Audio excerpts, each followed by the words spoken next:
always learning and growing, attracting the right people, and keeping your vision in focus every day. This is the Brian Covey Show. What's up, guys? Welcome back to another edition of the Brian Covey Show. So I'm excited to jam today with my good friend who I just met in Atlanta a couple months ago. You guys are going to get to hear Michael's story. Michael Anthony, if you don't know him, not only has he written a book, so he's an author, he's got a great podcast that I actually was a guest on that'll be airing. But he's also an advocate, and you'll hear some of his story today about childhood trauma and how that's really been a fuel for him to continue to grow and then lead a life that he coins as unbroken. So we're going to unpack some of that today.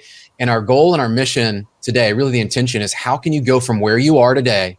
We all have hopes and dreams. How do we take action? Whether that's that one step or several steps today and over the next several weeks for you to get into a better place where you can be somebody that is not only inspiring yourself, but inspiring others. So Michael, dude, welcome to the show. Brian, it's my pleasure, my friend. I've been looking forward to this. So thank you so much. Well, dude, it was really cool. So I'm gonna go back to the reason why, and I share this a lot, guys, is the reason why I think it's important these days to show up places in person, right? Like we've lived the past couple of years of trying to do everything online. And while that has its place, you and I met at the GSD Summit, Ken Jocelyn Summit there. And I immediately was attracted to your energy outside. I remember I was like, who is this guy? And I think people underestimate that, right? When you show up to these events, it's not even like you hadn't said anything yet.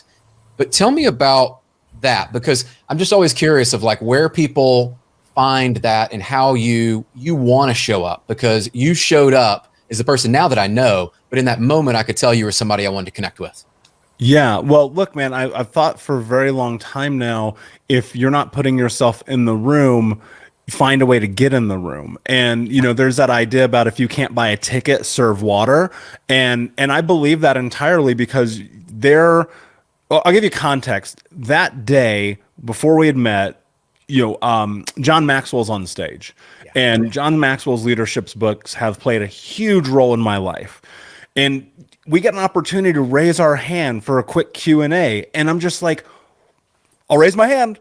Yeah. When else am I going to get this opportunity? And I think about that in life all the time. It's like the time is now. Yeah. It's funny because I'll go to a restaurant. My friends, this always drives them crazy.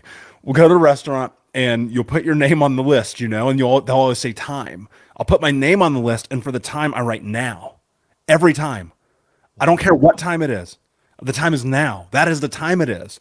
And to put yourself in the room means that you're there in that moment with those people that you need to be with, that may speak into your life in ways that you don't even understand yet.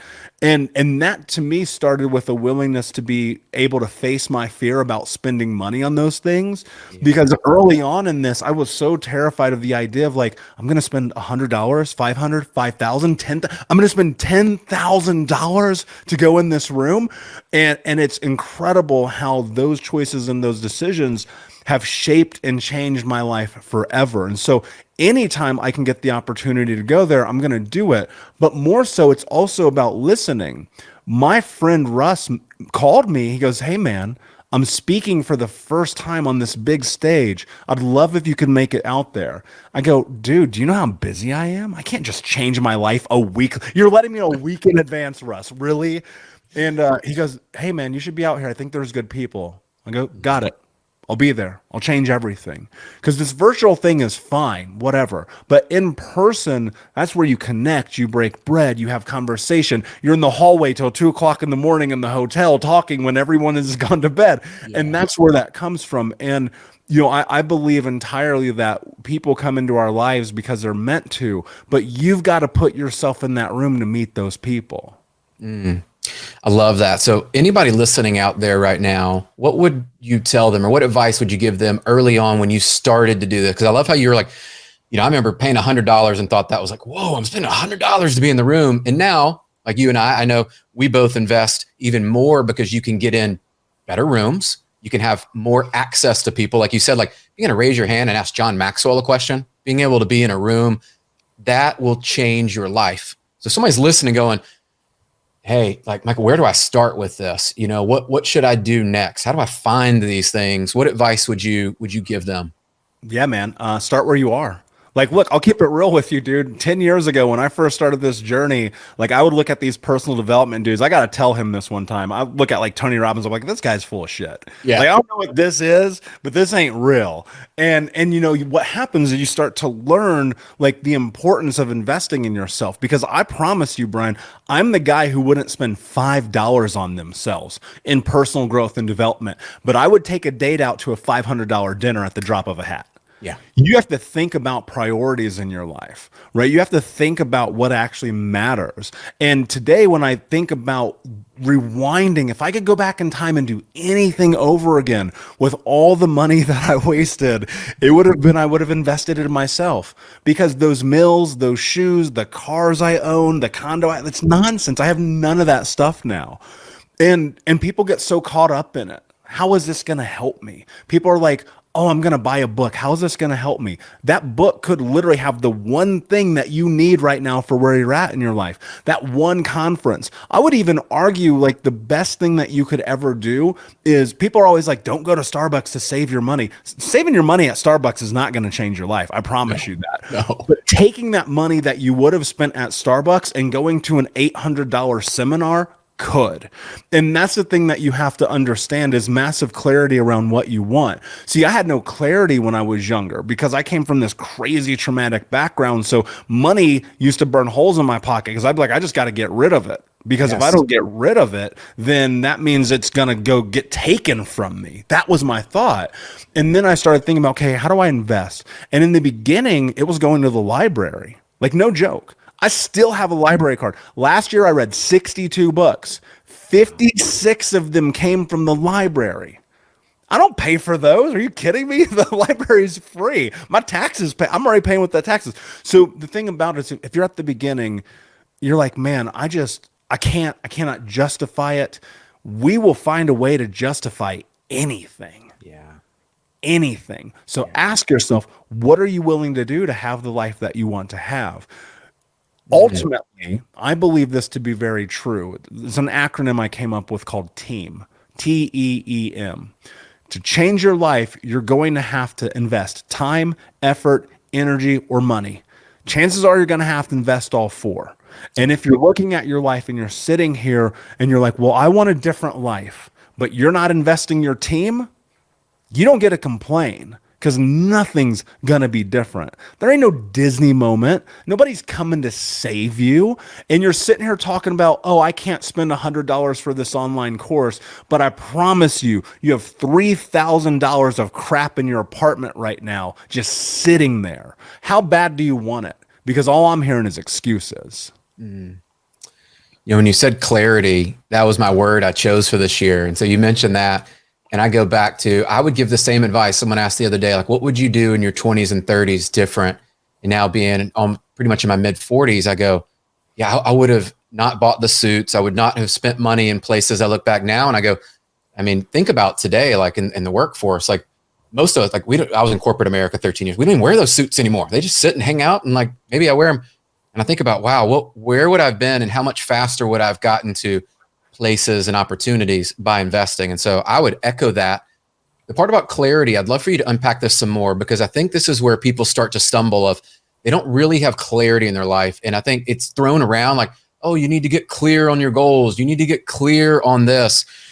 Man, I thought I was clear until my coach like basically ripped things apart. And he's like, yeah, that ain't clear. That's not clarity. Like, you're at a surface level. You need to get so freaking clear about where you're going, how you're going to get there, and what it looks like, what it feels like, that you're already there. And I was like, wow. And it was a tough exercise. I'll be real. Like, it was painful, because in parts of it, you're going to have to go back into, like we're going to talk about some today, back into your past. Like, why do I view money this way? Why do I view this way? Like, I didn't have clarity until there was some inside work done. So I'd love for you to talk about that in your own life, of clarity, and maybe how that has helped you and how you got there. I think it's everything. I really, truly do, because growing up, I had none. And I look at my childhood, and it's like so many of us are set up for failure. And so for so long, I was living this life that I believed I was destined to live because everyone else had told me that's who I was going to be. You're not good enough. You're not smart enough. You're not capable enough. No wonder your mom's a drug addict. No wonder you never met your real dad. You're a loser. Nobody loves you. And I was like, that must be me. That's who I am. So everyone told me, so that must be me. And that's who I was for a very long time because that's what I allowed myself to be. I had not made a declaration about what I want and who I'm going to be. Whereas today, like sitting here, I am a creation really of an idea of the person I thought I could be when I sat down with a piece of paper and a pen and I said, this is who Michael is. And it's been a trial by fire. Let me assure you, I promise none of this has been easy. But clarity to me is so simple. You choose something about what matters to you, and you identify that, and you get microscopic and granular in it. I'll give you an example. Think Unbroken. The mission of this company is very simple. End generational trauma in my lifetime through education and information so that another kid never has a story like mine. Clarity. I know exactly what I'm doing. So on the hard days, Brian, this is why it matters. I don't want to do this every day. I wake up and I hate it. And I'm like, dude, this is so exhausting. It's so mentally draining. I'm coaching thousands of people, doing hundreds of podcasts, writing dozens of books, speaking on all these stages, tired, four plane rides in 2 days, like this life, you know, and you're sitting there and I go, but wait, what's the mission? Yeah. What's the mission? Because I'm pretty sure you said the mission was to end generational trauma in your lifetime. So if that's the mission, then why are you complaining? And I pull myself out of that instantaneously. I go, get it done. Yeah. Do it anyway. That's the thing about this. Like when you have this clarity, like that's one thing, because you know this is true. People sit down and we'll go through the exercises. You'll write it all down. You'll have your affirmations. You'll have your to-do list. You'll have your big pretty wall covered in all the pictures of the things that you want in your life. And then you'll sit there and watch Netflix all day. Yep. Why? Because you don't want it bad enough. And that's the thing about this. You can have all the clarity in the world, but you got to want this so bad that in the moments that you hate it, you're willing to do it anyway, right? It's training. It's being on the field. You're exhausted, right? And you're like, man, there's 8 minutes left. I barely have any energy left. I cannot do this possibly one more second. And then you go, shut up, do it anyway. And that's only possible with clarity because you have to have the direction that you're moving towards. Because like I think about it like this, with no clarity in your life, you're in a rudderless ship. You're allowing the wind to take you wherever it wants. And then you end up on this island decimated, just like, how did I get here? Everything's so terrible because you didn't have clarity. You didn't make a decision about who you are. That's right. So that applies to everything. You need clarity in your relationships, your friendships, your career, your business, your message, your voice. All of it matters because that alignment thing is so important. And if you don't have alignment, you're just going to be floating around in the ocean, just hoping things work out. Yeah. And we know these people, right? And here's what I've learned. It takes us back to kind of the beginning of, we tend to surround ourselves by these people that are on that same mission in a way of, they're just settling for good. They're just settling for what they knew when they grew up and they think that's as good as it'll get. So they never really go after it because there wasn't this inner burn and drive and desire. And I listened to your self-talk, like just even listen to you the last few minutes. Anybody that's not caught this, rewind it and listen to how Michael was actually speaking to himself and about how he wants to live his life. And I can pick up on this. I'd love for you to expand on your self-talk. Like I could tell you have phrases you go to when, let's be real, we all have the feelings that go, it would be easier to go do this than go do the work over here, right? And we see someone on the stage, I think Maxwell might have said it when we were at the conference, and he's like, people see me on the stage and they want to do what I do now. They don't want to do what I did the last 20, 30 years. They don't see behind the stage, the work, the effort. And I know that's got to be some self-talk, man. I'm listening to you. So how does that play into how you show up every day and make these choices? Totally, man. Well, what I'd love to do, Brian, if it's okay with you, is create context and share my story.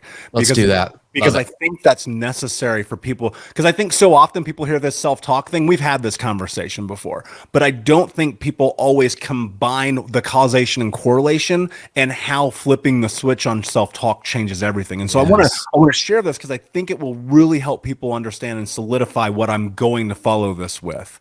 So I grew up in Indianapolis. My mother was a drug addict and alcoholic. In fact, she cut off my right index finger when I was only 4 years old. And people go, how could your mom do that? And it was just a continuation of abuse. Hurt people, hurt people. And when I was 6, she married my stepdad, who was super abusive. Like, the dude you pray is never your stepfather. And he put me in the hospital multiple times. Like, guy was a monster. And I used to lay in bed at night and pray. And be like, God, please send my real dad to rescue me. Because I'd be like, oh, he's probably like saving people's lives or something. He's busy. Yeah. And he never came, Brian. And so I sat here and I learned something very young. Nobody's coming to rescue you. And between 8 to 12 years old, I lived with 30 different families, getting shuffled around place to place to place. Church, friends, neighbors, strangers, vans. Dude, it was crazy. And at 12 years old, I got high for the first time. I got drunk at 13. My grandmother adopted me, which you think would be a heaven sent, which in some sense it was, but I'm biracial, I'm black and white, and my grandma's an old racist white lady from a town in Tennessee you've never heard of. In fact, we had a copy of Mein Kampf on our kitchen table. My uncle is in prison for life, a member of the Aryan Brotherhood. And so I'm sitting here like in this crazy, like, what is happening environment. And by the time I'm 15, I get expelled from school for selling drugs. So I'm breaking in houses. I'm still in cars. I'm running from the cops. I'm getting shot at. Like, it's crazy. It's like a movie, dude. And I get put into a last chance program. And I finally get to my senior year of high school. My girlfriend calls me 3 days before graduation. She goes, your name's not on the list. I was like, oh my God, really? I'm about to be that guy?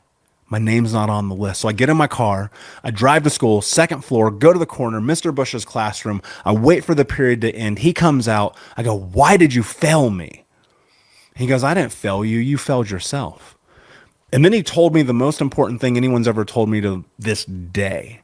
He goes, you need to understand something about life.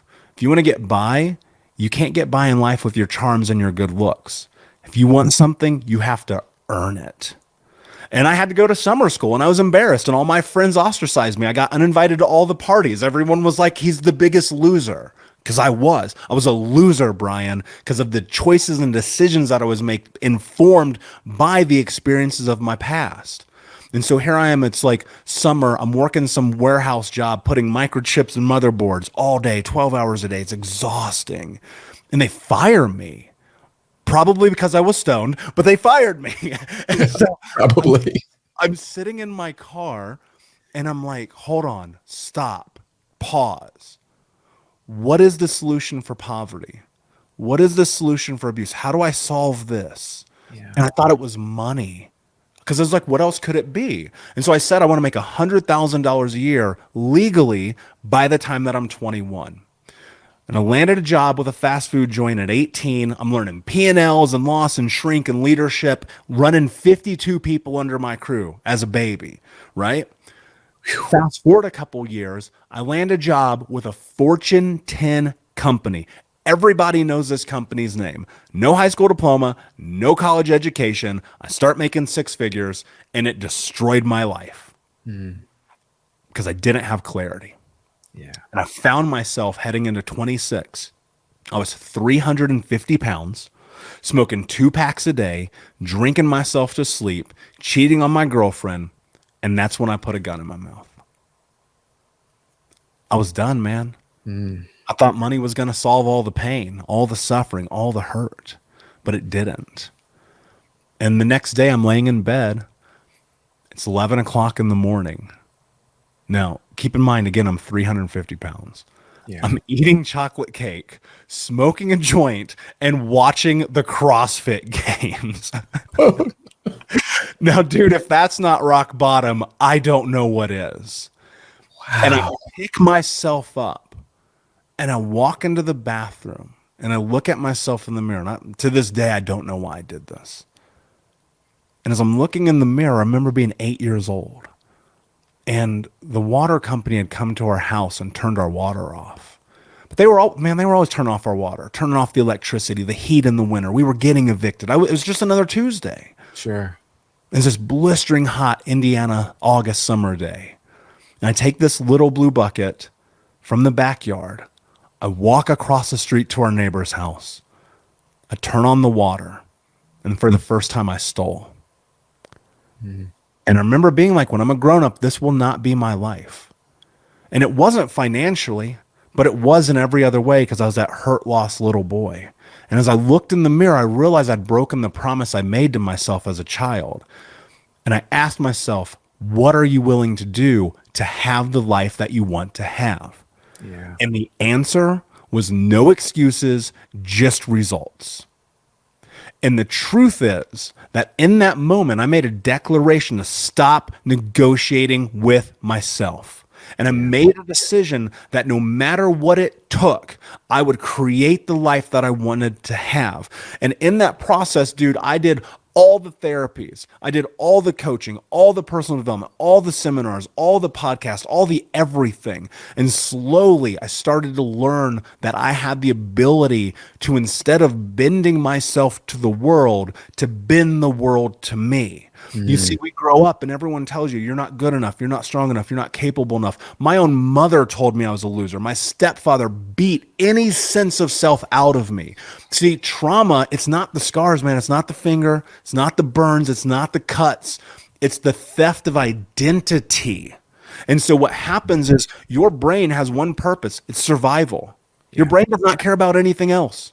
It cares about survival. And so you're in this position where you're a child and your brain, because it's so malleable and adaptive, says, oh, hold on. Every time I'm me, it's dangerous. Well, I'm not going to be me anymore. And the more you're not you, the safer you become. And the worst part of that is it serves you. It keeps you safe. And then you're 22, 36, 57 years old. And you don't know who you are because you've never been allowed to be that before. And so the only thing that you understand is what they told you you would be. And so you're in this position where you don't know how to say no and you don't know how to say yes. And you're trapped in an identity that you didn't create. So terrified of the uncertainty of stepping into who you are that you would rather thrive in the chaos of the known, the pain, the suffering, than to move into the other side. But why? Because you've always been told that's who you are. And that's where I was. And so you asked me this question about self-talk. I have this, you cannot see it's in front of me. It's a giant sign that says mindset is everything. You know, in this space, everybody's like mindset, mindset, mindset. Nobody tells you what mindset is. So I'm going to tell you right now so you have massive clarity about what it means. Mindset is what you think becomes what you speak. What you speak become your actions, and your actions become your reality. Yeah. Self-talk. And some of you are so mean to yourself that if you said it to me, I would punch you in the face. And you're expecting to be successful. There is a disconnect there. And I'm going to teach you something here that if you listen to what I'm about to say will change your life forever. You take this thing called a pen. It's more valuable than any other tool you will ever purchase. Yeah. You write down what I'm about to tell you, and then you convince yourself that it is true. I am the kind of person who is kind to myself. I am the kind of person who is kind to myself. Now you may be thinking like, yeah, but Michael, you're 6'4", you're covered in tattoos, you got a gold ring in your nose. Like, what do you know about it? Everything. Because when you are faced with making the decisions about who you are that start with the way that you think, if you're operating through a space of kindness, then you will ask yourself, what would a kind person do for themselves in this moment? Would they challenge themselves? Would they push themselves? Would they leave the job, start the business, do the podcast, ask the girl out, make their life become their reality? What would a kind person do? Because a kind person would think those thoughts, take those actions, and thus that would become their reality. So self-talk, Brian, is everything. I love as you go through that too, because I think a lot of people relate to parts of your story. And I think back, as even as you're sharing your story, there's things in my past that I can relate and go, oh yeah, I was in that spot. And for all of us, you don't have to hit all the way to rock bottom. I believe this is some of us, we're waiting, like you said, for somebody to come save us. We're waiting for this rock bottom. And we're just waiting for this perfect moment to take action. When the reality is the fact that you're listening to this means this is your time. Like, and you said now, I love that, because if you're listening, one of the things that one of my coaches really inspired me a couple of years ago was you need to shorten the distance between the action you need to take and when you actually take it. And see, I would know I need to take an action, but I would wait a couple days, wait a week, wait a month, like wait for this perfect moment. Shit never happened on time, right? You got to create the time. How did you move from knowing you need to take some of these actions and then actually moving through that and going, I'm going to go do that, right? I think about you standing from the mirror and you're like 350 pounds going, I know I need to change, but hell, I got a long way to go from this guy to who I want to be. Yeah. What do you do? Look, man, you've I don't share this very often, but I'll share it. One of the things that I started doing, this is going to sound insane to people.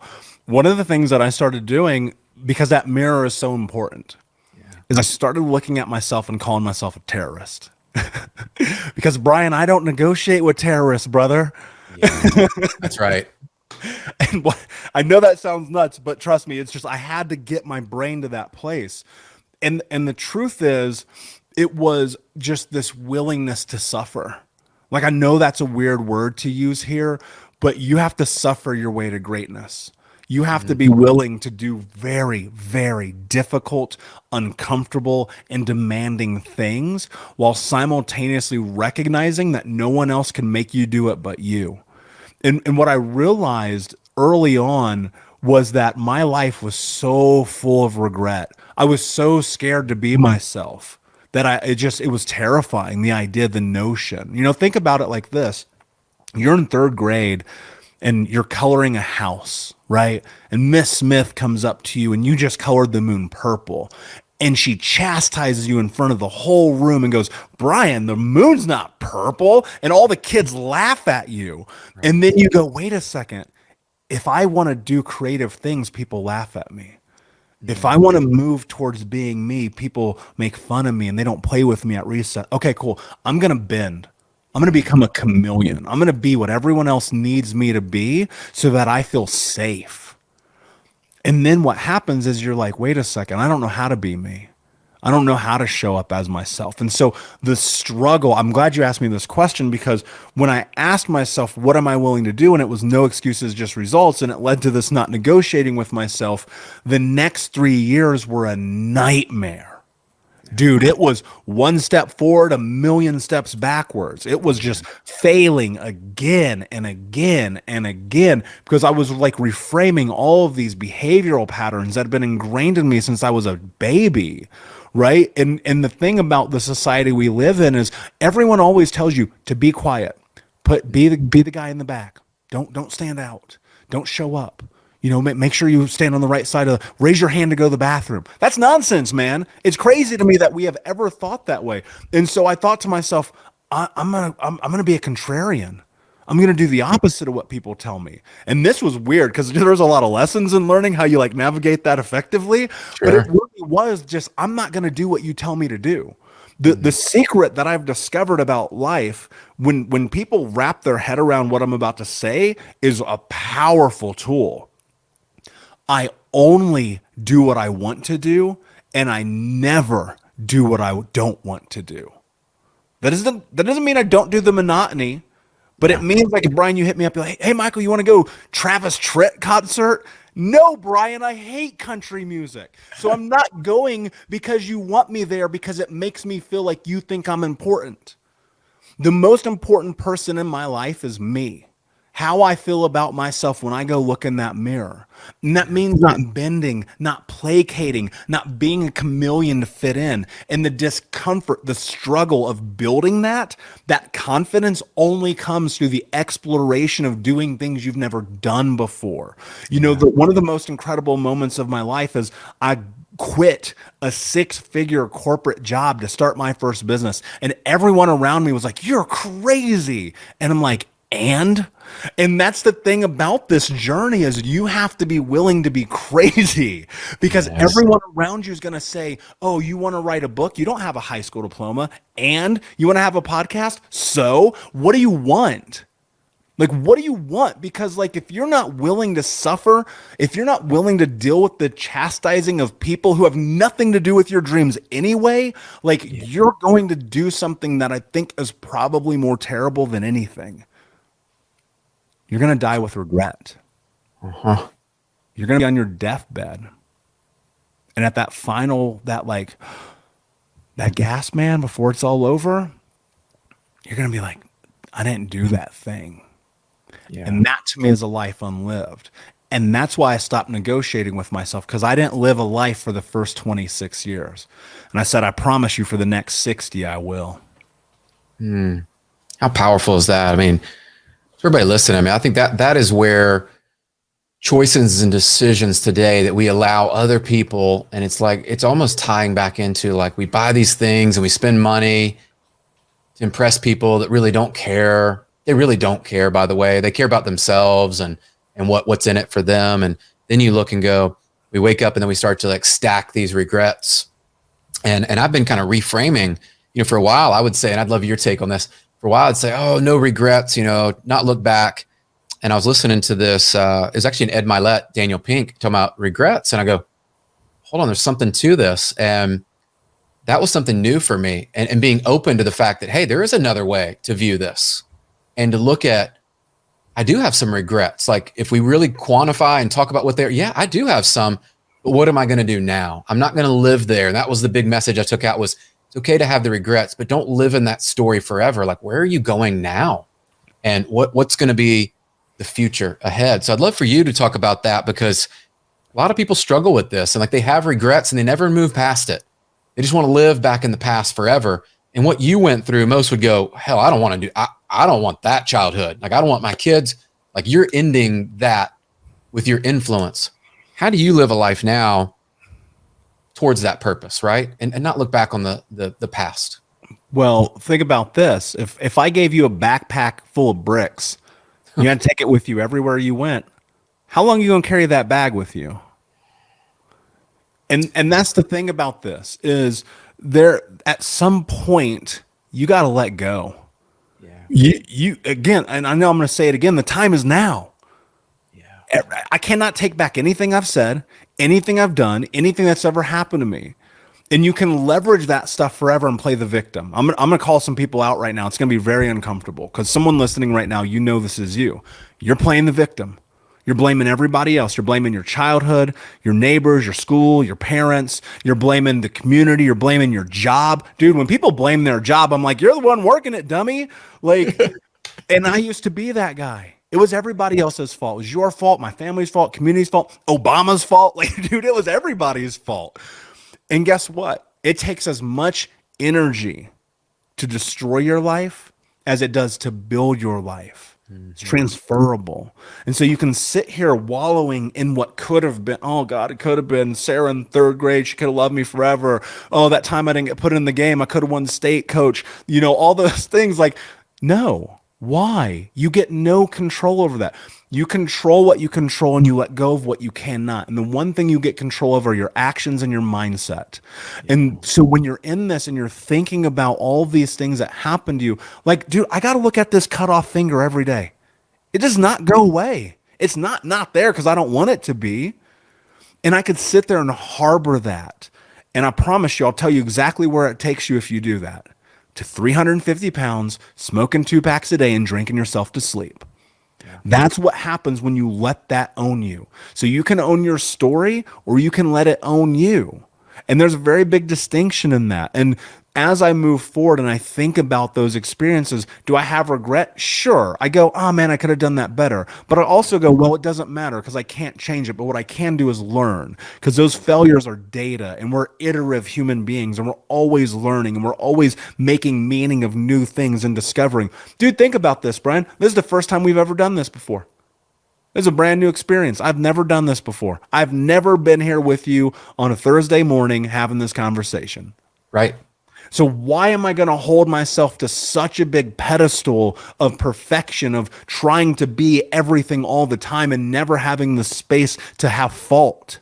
Yeah. No one's perfect. Like, that's the thing I think is so twisted about society right now. Everyone's like, oh man, you got to be great all the time. No, you don't. I suck sometimes. I promise you I suck sometimes. Sometimes I don't want to be me. Sometimes my friends are like, bro, you got to get your shit together. And I'm like, I know, I'm trying. I never did this before. You know what I mean? And that's the thing. Give yourself some grace, man. Yeah. Give yourself some, be okay with the fact that you screw up. Yep. That's a hard thing for people to hear. Be okay with the fact that you make mistakes. Yeah. I dare you. That's such a good word. And I remember, and I've struggled with that in my life of like trying to be perfect and have this all there. And then there's such freedom on the other side. So just to add what you shared there is like, as you hear us guys, like, no, these are two guys that don't have it all figured out, not living perfect lives, right? And I look every day and I go, man, where can I improve? There are lots of areas I can choose to improve. The difference between where you are and where you could be is the decision to actually follow up the thought with some action. And as you're listening there to Michael talk about this, listen to everything he's sharing. Not only did he build in the self-talk, which is building your mindset, but then he starts stacking actions. And over time, you're going to look up, dude, I looked back, I haven't talked to one of my friends in like almost 4 years that we used to work together. And he's like, man, I see what you're doing on social, see what you're doing there. Like, and you've grown a lot. It's like, hell yeah, I've grown a lot. Like, I don't want to be the same person 4 years from now. Like, when did it become okay to stay the same and settle in mediocrity? Step out. And I'd love for you to talk about this because, dude, I love that you've coined, you got your book, the podcast and all this about being unbroken. And I was able to come on your show and talk about that. I'd love for you to talk about, what does that mean? What does that look like for people out there? Be unbroken. But before I say that, I want to say this. JayZ has my favorite quote of all time. People around you saying that you changed. Well, I didn't do all this work to stay the same. Amen. I do not want to be this tomorrow. Yeah. I don't want to be this in 10 minutes. Like, I'm taking from this kind. I'm learning. I'm growing. I'm iterative. Like, that's the thing about this journey. Like, be okay choosing that you don't have to be who you are right now. Your life can be different in 5 minutes. You can make a choice right now that changes the trajectory of your entire life if you're willing to face the fear of it. And that's the truth about it. And that's ultimately why I'm where I am today. Because I get the same messages. Man, I'm so proud of you. I'm like, me too. Shit, you know how hard this is? And so you're like, that's the thing about the game. Like, decide who you want to be. Focus your energy on that and move towards it. You don't have to be you tomorrow. That's what's so crazy about this. We live in the Matrix, man.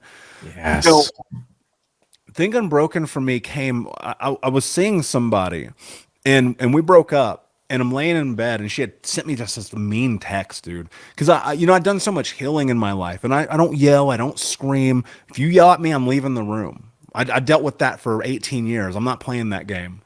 And I get this text, and they're like, "Man, you know what? All this work you're doing, all these things, all this person you are, it's fake. You're just broken."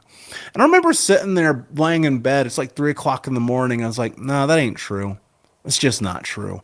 And I'd been writing a blog under a different title for a couple of years, sharing my story, sharing information I discovered, letting people kind of into my world.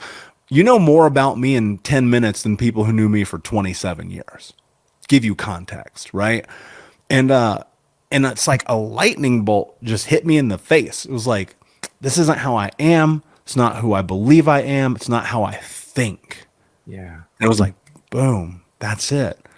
That's the thing I'm supposed to be doing. That's what all these scars are for.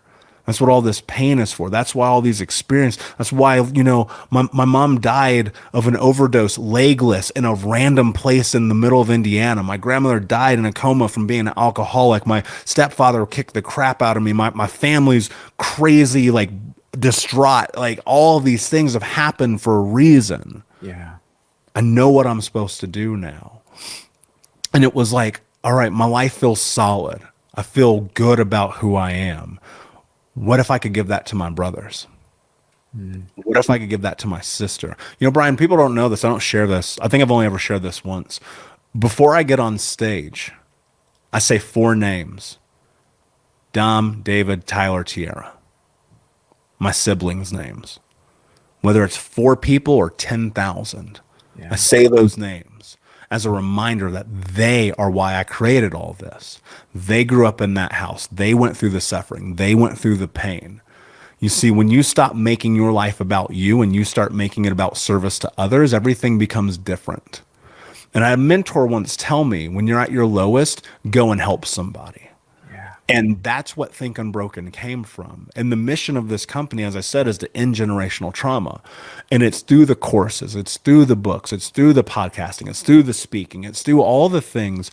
And my hope is, and look, I realize, like, here's what's really fascinating about this.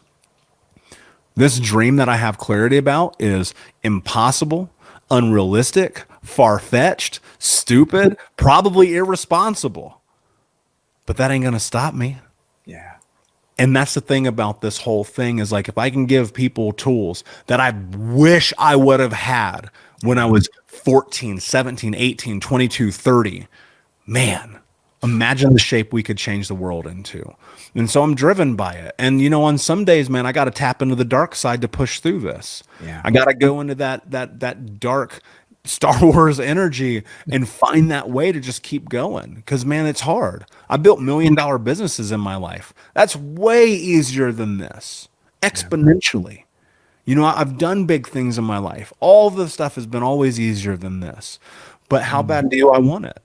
And so every day I think, who is Michael? What does Think Unbroken mean? What does it mean to be unbroken? And ultimately, for me, it's about, you know, your past does not have to be your future. That's beautiful. I mean, that's one of those, just affirming, even when I first met you, and this is why, full circle, why we need to show up in rooms and meet people, is you never know who you're going to meet in that exact moment. It's going to give you insights, wisdom, tools to help you or help people that you care about. And today, we've never had access like we do today.